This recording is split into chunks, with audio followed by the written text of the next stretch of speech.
today never would have gotten here.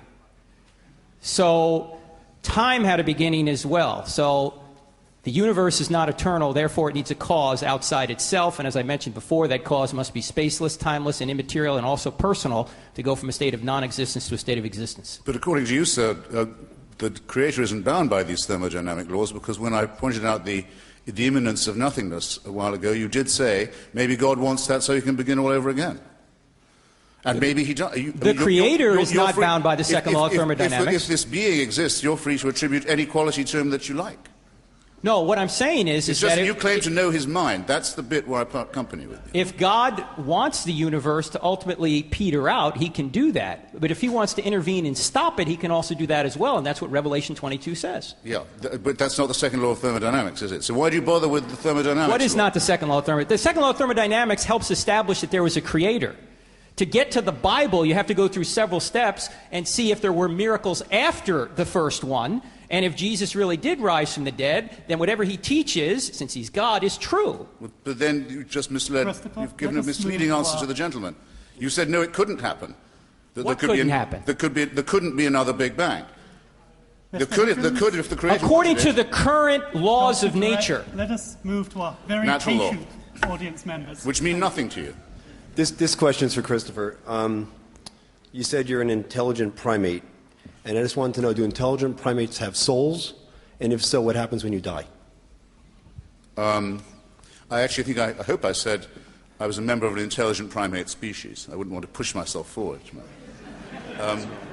One could have a soul and not an afterlife. There could be an afterlife and no God. There could be a God and no afterlife. The likeliest thing, it seems to me, is that death is final. No, I didn't say that means... It doesn't mean there's no soul.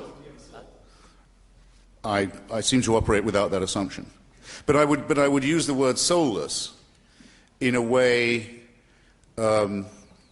aesthetically as a pejorative.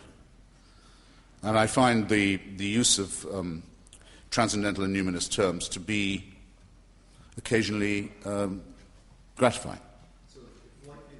Now we have 4 minutes for questions, which allows us 3 brief questions and 3 brief responses.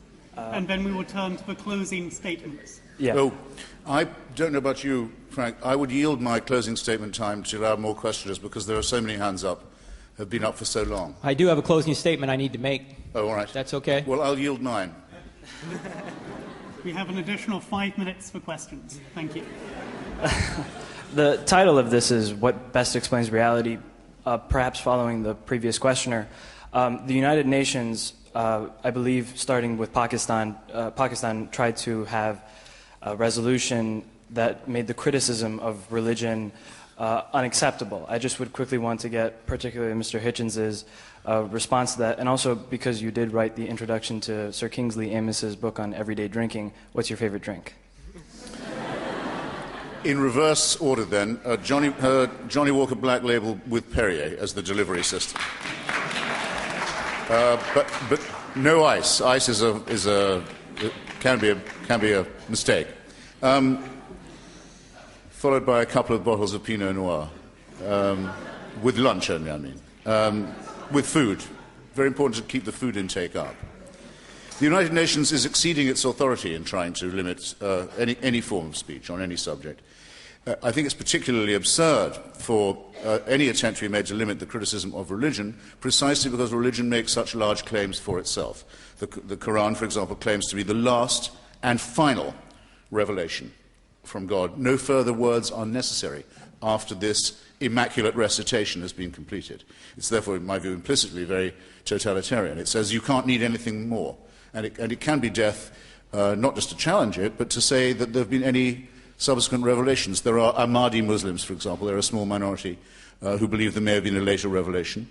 And there are, in the Muslim world, the Baha'i sect, whose leader was claimed by himself at least to be a prophet. Therefore, they're punishable by death also. People who say that not only are we going to tell you what to do in that tone of voice, but you also can't criticize us, you can't have another opinion, have just revealed what the extraordinary dangers of the religious mentality are, and have confirmed that it is simply another form of mind-forged, man-made manacle. Okay. This is specifically for Christopher, but I guess it could go both ways. As a materialist who is an admitted evolutionist who believes that all morals are derived from survival of the fittest and passing on your genes and surviving better, how do you find purpose in life outside of having sex and making babies? I'm glad you left that in, I must say. Well, I suppose, let me see, what makes me happy? Contemplating the misfortunes of other people. Vindication makes me happy. Being proved right. Irony makes me happy. By the way, the Quran doesn't forbid whiskey. It only forbids wine. Just thought I'd bring that up.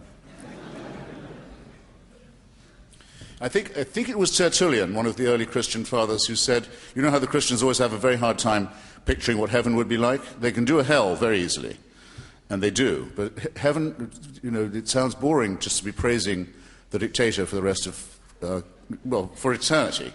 But Tertullian, perhaps wanting to spice things up a bit, said, well, you could always have the pleasure of contemplating the tortures of the damned in hell when the praise is pulled. And I must say, I do get pleasure from that too. Well, it's a good question. I mean, what is life all about? What is the purpose? I mean, is life just a glorified Monopoly game? Get a whole bunch of stuff now because when the game is over, it's all going to go back in the box?